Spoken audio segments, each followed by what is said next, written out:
يضمن رسول الله صلى الله عليه وسلم قصرا في أعلى الجنة لمن كان حسن الخلق. ما حسن الخلق؟ الذي يتحمل الأذى من الناس ويكف أذاه عن الناس.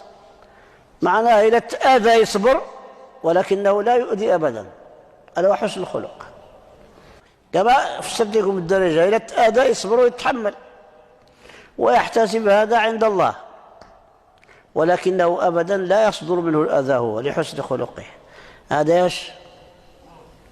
هذا مضمون له القصر في الجنة. النبي عليه الصلاة والسلام يقول: أكثر ما يدخل الناس الجنة تقوى الله وحسن الخلق. تأدب مع ربك واحذر معصيته، وتأدب مع الناس وعاملهم بالحسنى.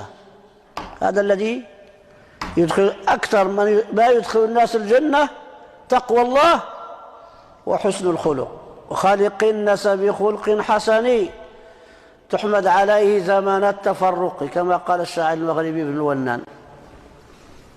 وقال ابن دريد في المقصورة: وإنما المرء حديث بعده فكن حديثا حسنا لمن وعظ. الإنسان إذا كان حسن الخلق يكون طيب الذكر